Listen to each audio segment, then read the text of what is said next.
बिस्मिल्लाहिर्रहमानिर्रहीम अस्सलाम वालेकुम। स्टूडेंट्स, अल्लाह ताला से दुआ है कि आप सब खैरियत से हों। हम डिस्कस कर रहे हैं chapter number 2 of physics in that is kinematics. Last lecture में हमने चैप्टर 2 के एक्सरसाइज के न्यूमेरिकल्स स्टार्ट कर लिए थे। आज के इस लेक्चर में हम एक्सरसाइज के रिमेनिंग न्यूमेरिकल्स को देखेंगे। आइए स्टार्ट करते हैं। 2.4 न्यूमेरिकल देखें एक्सरसाइज का। A tennis ball is hit vertically upward with a velocity of 30 metre per second. ये एक टेनिस बॉल है जिसको हमने वर्टिकली अपवर्ड थ्रो किया है और जिस स्पीड से या जिस वेलोसिटी से हमने उसको वर्टिकली अपवर्ड थ्रो किया है वो 30 मीटर पर सेकंड है। It takes 3 second to reach the highest point. अब मैंने बॉल को वर्टिकली अपवर्ड थ्रो किया।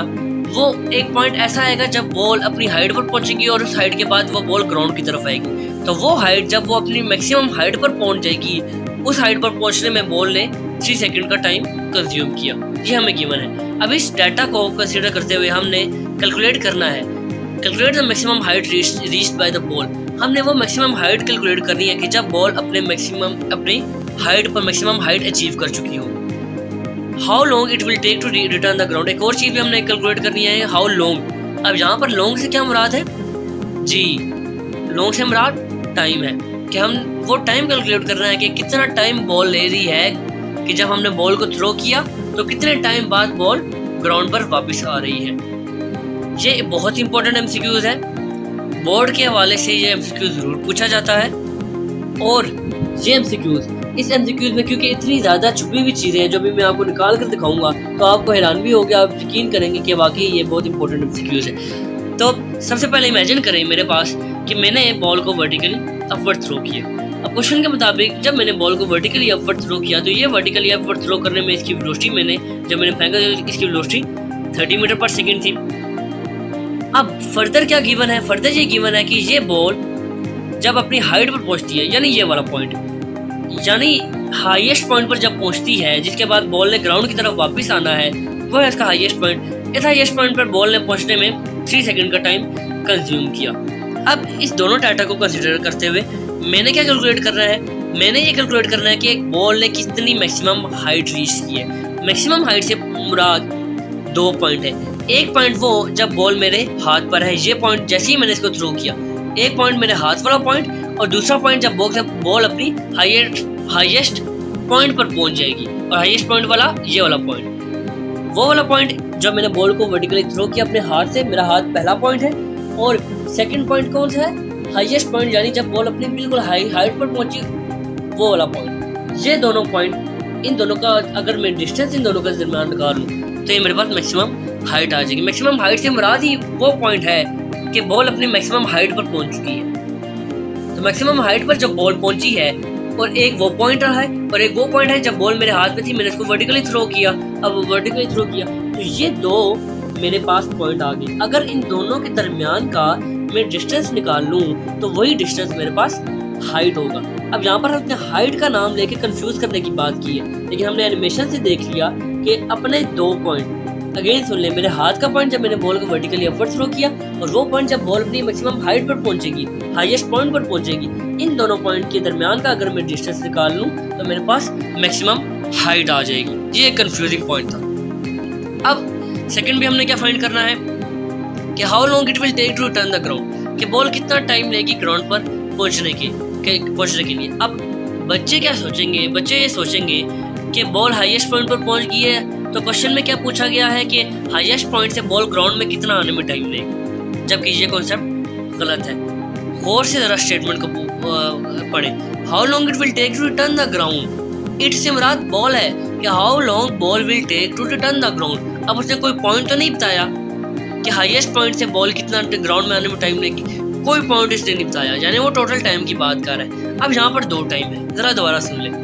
एक वो टाइम था जो मुझे क्वेश्चन में गिवन था 3 सेकंड। ये वो टाइम था जब मैंने बॉल को वर्टिकली अपने हाथ से थ्रो किया। जैसे ही मैंने थ्रो किया एक पॉइंट आ जाएगा जब बॉल अपनी हाईएस्ट पॉइंट अचीव कर चुकी हो। हाईएस्ट पॉइंट से मुराद वो पॉइंट है जिसके बाद बॉल ने अब ऊपर नहीं बल्कि जमीन की तरफ आना है। जब वो जमीन की तरफ आएगी तो एक पॉइंट मैंने आपको बताया, एक टाइम गिवन है जब वो अपने हाईएस्ट पॉइंट पर पहुंची। हाईएस्ट पॉइंट पर जब पहुंच गई तो आप हाईएस्ट पॉइंट से उसने अपवर्ड नहीं बल्कि डाउनवर्ड आना है, क्योंकि ग्रेविटी उसे खींचेगी। जब वो डाउनवर्ड आएगी हमारे पास एक और टाइम आ जाएगा, यानी डाउनवर्ड से ग्राउंड की तरफ। ये एक और पॉइंट जो हमें नहीं गिवन, ये हमें कैलकुलेट करना पड़ेगा कि बॉल अपने हाईएस्ट पॉइंट से ग्राउंड की तरफ आ रही है। ये एक और पॉइंट, एक और टाइम हमारे पास आ जाएगा। अब दो टाइम हमारे पास आ गए। एक वो टाइम था जब बॉल अपनी ग्राउंड से हाईएस्ट पॉइंट तक पहुंची, जो हमें गिवन है। सेकंड टाइम हम कैलकुलेट करेंगे कि बॉल अपनी हाईएस्ट पॉइंट से ग्राउंड की तरफ आई है, ये सेकंड टाइम हो जाएगा। अब इस फर्स्ट टाइम और सेकंड टाइम को जब हम कैलकुलेट कर लेंगे, दोनों को ऐड कर लेंगे, तो मेरे पास टोटल टाइम आ जाएगा। और टोटल टाइम भी उसने फाइंड करने का गया। उसने कहा कि टोटल कितना टाइम लेगी बॉल, जब आपने बॉल को थ्रो किया तो कितनी देर बाद बॉल ग्राउंड पर वापस आएगी। तो इसके लिए दो टाइम हो जाएंगे, एक बॉल हाईएस्ट पॉइंट पर पहुंची तब तक का टाइम, एक बॉल हाईएस्ट पॉइंट से ग्राउंड तक पहुंची तब तक का टाइम। दोनों के टाइम को ऐड करने से मेरे पास जो टोटल टाइम मिलेगा वही वो टाइम होगा कि बॉल ने कितनी देर बाद ग्राउंड पर पहुंची बॉल। हो से बात क्लियर होगी। एक और बात, हाईएस्ट पॉइंट पर ये एक और छुपी हुई बात थी हमें बताने के लिए। पहली छुपी हुई बात क्या थी? मैक्सिमम हाइट की, कि हाइट दरअसल डिस्टेंस ही है 2 पॉइंट। दूसरी छुपी हुई बात क्या थी? कि हमें टाइम निकालना था। अब बच्चे समझते थे कि हाईएस्ट पॉइंट से ग्राउंड तक का टाइम, लेकिन नहीं, हाईएस्ट पॉइंट से ग्राउंड तक का टाइम सेकंड टाइम होगा। तो दोनों टाइम को ऐड करने से टोटल टाइम हमने फाइंड करना है। थर्ड कंफ्यूजिंग पॉइंट क्या है? वो ये है कि it takes 3 second to reach the highest point. 3 second उसने हाईएस्ट पॉइंट पर पहुंचने में कंज्यूम किया। अब जब बॉल हाईएस्ट पॉइंट पर पहुंचेगी, मैंने आपको बताया ये वो पॉइंट होगा जब बॉल अब फर्दर अपवर्ड नहीं बल्कि डाउनवर्ड आएगी। अब वो वहां पर डाउनवर्ड क्यों आएगी? क्योंकि उसे ग्रेविटी खींच रही है। जब हमने motion of freely falling body का टॉपिक डिस्कस किया था, तब भी हमने ये देखा था कि जब हम बॉल को वर्टिकली अपवर्ड थ्रो करते हैं, एक पॉइंट आता है जब वो अपनी मैक्सिमम हाइट पर पहुंच जाती है, जिसके बाद उसने फर्दर अपवर्ड मोशन नहीं करनी बल्कि डाउनवर्ड आनी है। अब वो जब डाउनवर्ड आएगी, वो अपने हाईएस्ट पॉइंट पर बॉल कुछ मिली सेकेंड्स के लिए रुक जाएगी। अब वो इतना कम टाइम होगा कि हम अपनी नेक्ड आई से उसे ऑब्जर्व नहीं कर सकते, लेकिन जब आपने बॉल को वर्टिकली अपवर्ड थ्रो किया, वो अपने हाईएस्ट पॉइंट पर पहुंची। हाईएस्ट पॉइंट पर वो कुछ मिली सेकेंड्स के लिए रुकी और उसके बाद वो ग्राउंड की तरफ आई। अब यहाँ पर कुछ मिली सेकेंड्स के लिए बॉल का रुकना, ये एक कंफ्यूजिंग पॉइंट है।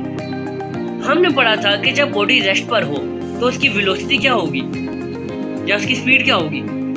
जाहिर है वो बॉडी मूव ही नहीं कर रही, कोई डिस्टेंस या डिस्प्लेसमेंट कवर ही नहीं कर रही, तो उसकी स्पीड और वेलोसिटी 0 होगी। तो कहने का मतलब क्या, इस पॉइंट पर एक और बात पोशीदा थी क्या, कि जब बॉडी बॉल अपनी मैक्सिमम हाइट पर पहुंची तो कुछ मिली सेकेंड्स के लिए रुकी।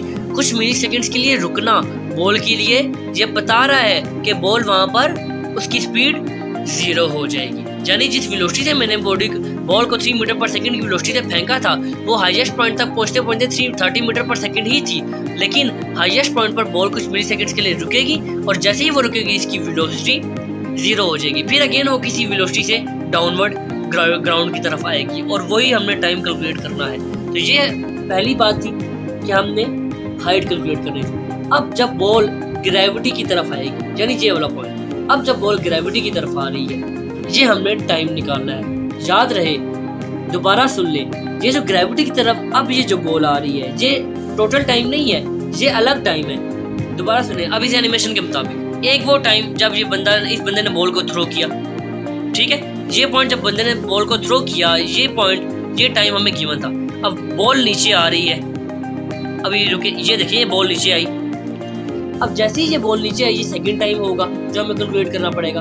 अब टोटल टाइम क्या होगा कि जब बॉल ऊपर गई हाईएस्ट पॉइंट पर फिर नीचे आई, ये टोटल टाइम जब हम दोनों टाइम्स को ऐड करेंगे तब मेरे पास टोटल टाइम आ जाएगा। तो ये जरा डाटा लिखते हैं। पहला हमें क्या गिवन है? वेलोसिटी गिवन है। इस वेलोसिटी को, क्योंकि पहली वेलोसिटी है, इस वेलोसिटी को मैं कह देता हूँ initial velocity 30 metre per second. 3 हमने कंफ्यूजिंग और छुपी हुई बातें निकाल ली। चौथी कंफ्यूजिंग और छुपी हुई बात क्या है इस न्यूमेरिकल में? वो ये है कि हमने motion of freely falling body के टॉपिक में डिस्कस किया था कि जब भी हम बॉडी या बॉल को अपवर्ड या डाउनवर्ड मोशन करवाते हैं तो कौन सी फोर्स है जो बॉडी को डाउनवर्ड खींचेगी? जी, जमीन की फोर्स है, जिसे हमने ग्रेविटेशनल फोर्स का नाम दिया था। ग्रेविटी की फोर्स है जो उसको डाउनवर्ड खींचेगी। अब क्योंकि वो ग्रेविटी की फोर्स जब बॉडी को डाउनवर्ड खींचेगी तो वो किसी एक्सेलरेशन से खींचेगी। उस एक्सेलरेशन को हमने नाम दिया था कि ये एक्सेलरेशन मेरे पास ग्रेविटेशनल एक्सेलरेशन है, और उसकी एक वैल्यू हमने डिराइव भी की थी और हमने फिक्स कर दी थी। हमने नहीं बल्कि साइंटिस्ट ने फिक्स की थी, हमने सिर्फ आपको उस वैल्यू के बारे में बताया। ग्रेविटेशनल एक्सेलरेशन की फिक्स वैल्यू थी जो कि 10 मीटर पर सेकंड स्क्वायर थी।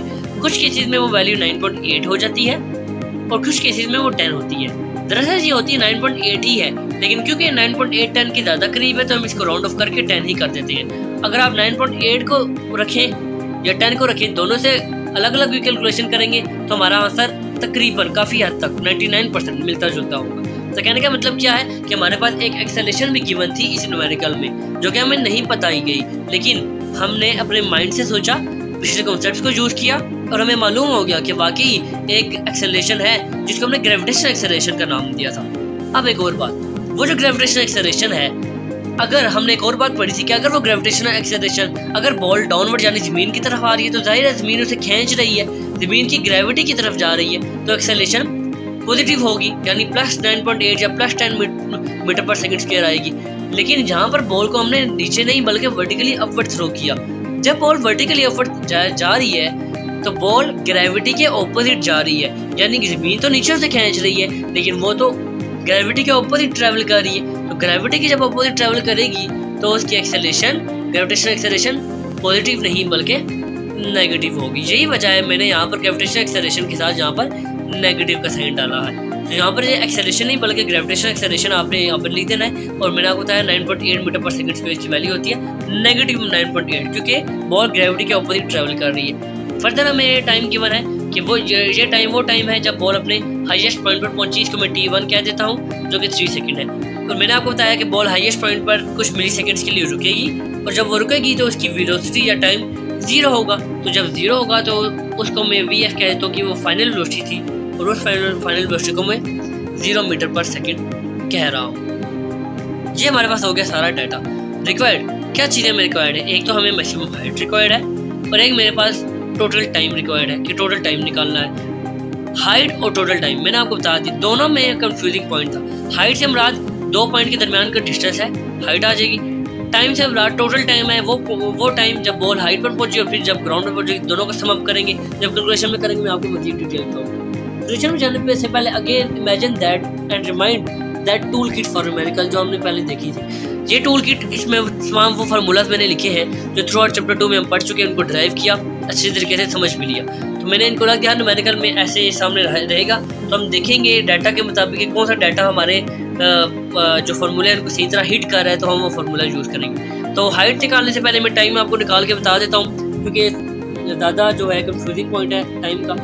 तो टाइम के लिए हम कौन से यूज़ कर सकते हैं, आप देखें टाइम के लिए हम यहाँ पर 3 इक्वेशन यूज़ कर सकते हैं, क्योंकि 4th इक्वेशन में मेरे पास कोई टाइम इंक्लूड नहीं है। तो ये 3 इक्वेशन है जो हम यूज़ कर सकते हैं। अब तीनों इक्वेशन में से S = VT है पहली इक्वेशन। अब V यहाँ पर सिंपल वेलोसिटी है, लेकिन हमारे पास 2 वेलोसिटी गिवन है। जब हमारे पास 2 वेलोसिटीज आए तो हम पहला फार्मूला कभी यूज़ नहीं करेंगे जिसमें सिंगल वेलोसिटी हो, तो इसको तो आप कर दें स्किप।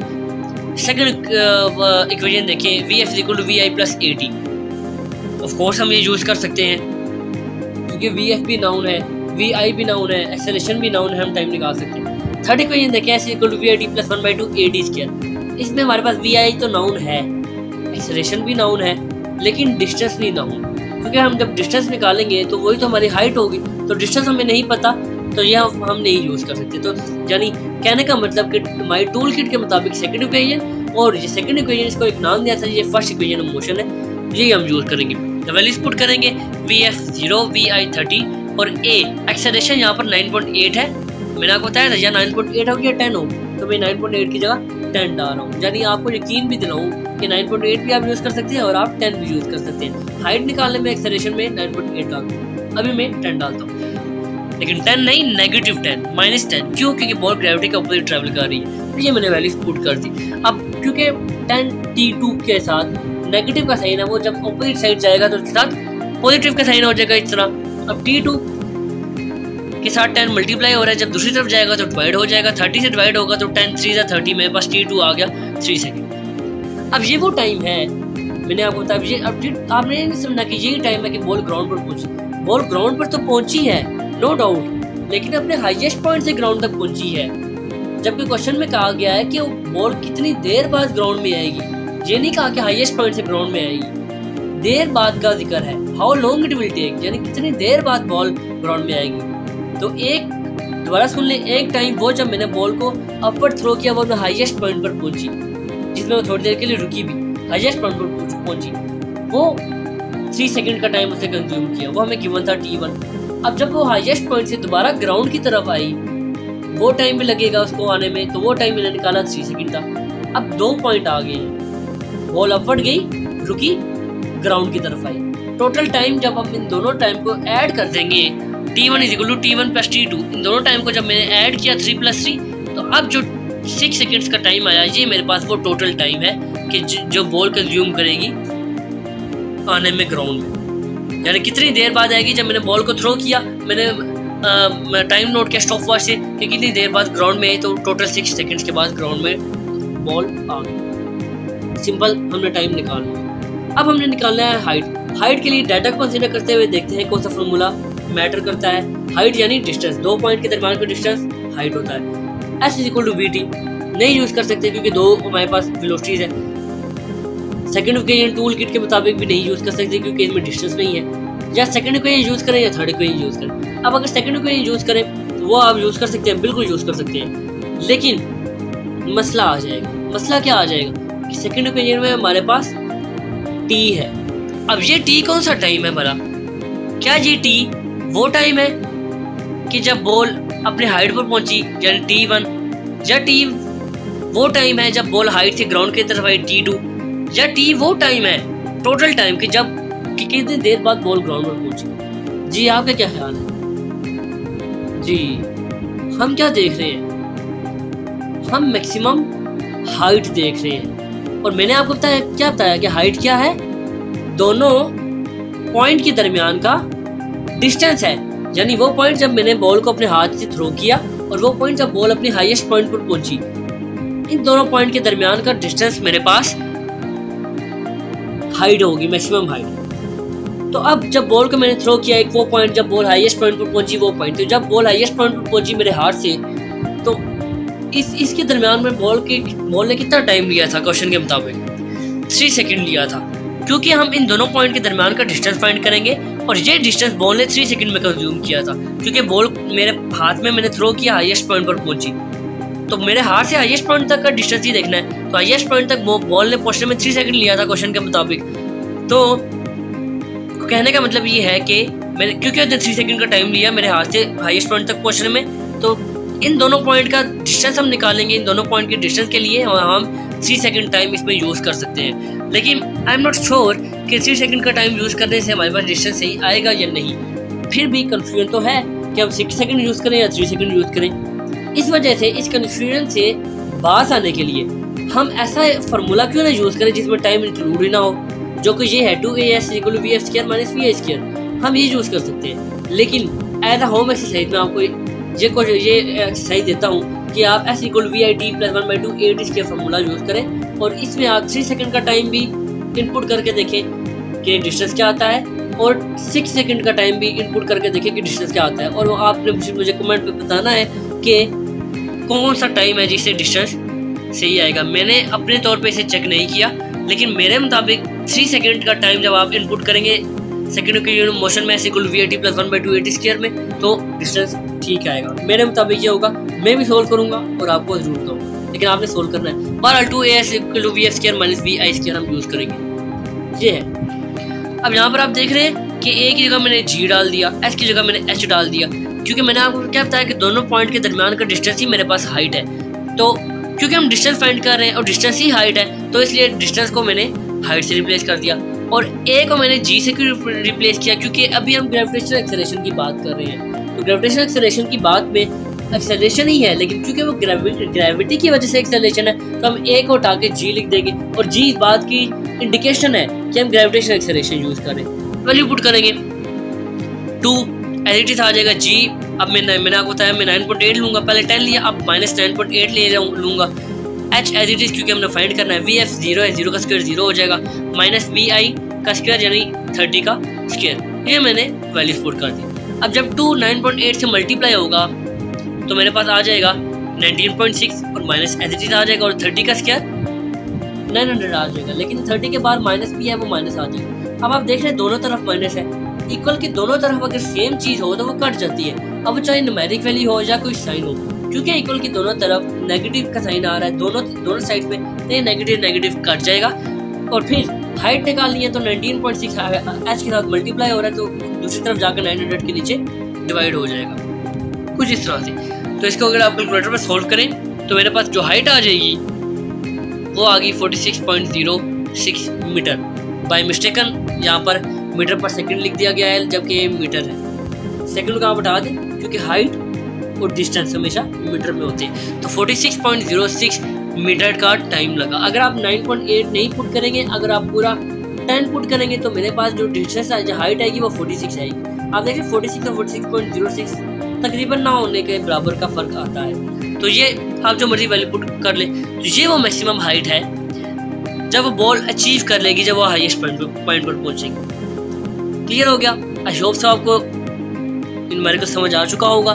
टाइम लिया, काफ़ी मैंने टाइम लिया। इस न्यूमेरिकल में 5 पोशीदा और कंफ्यूजिंग पॉइंट थे जो कि मैंने आपको एक एक करके बताया, इसलिए मैंने इस पर टाइम लिया क्योंकि बहुत इंपॉर्टेंट एमसीक्यू है। इसको अगर आप बोर्ड के पेपर के हवाले से तैयार कर रहे हैं तो ज़रूर इसको प्रिपेयर करें क्योंकि हो सकता है ज़रूर पूछा जाए। ये बहुत इंपॉर्टेंट एमसीक्यू है, बहुत इंपॉर्टेंट न्यूमेरिकल है चैप्टर 2 का। तो क्योंकि ये लेक्चर काफ़ी लेंथी हो चुका है इस एक न्यूमेरिकल की वजह से, तो इस लेक्चर को यहाँ पे कंक्लूड करते हैं। तो इंशाल्लाह नेक्स्ट लेक्चर में हम फर्दर न्यूमेरिकल्स को देखेंगे। तो आपसे मुलाकात होती है इंशाल्लाह नेक्स्ट लेक्चर में, तब तक के लिए अल्लाह।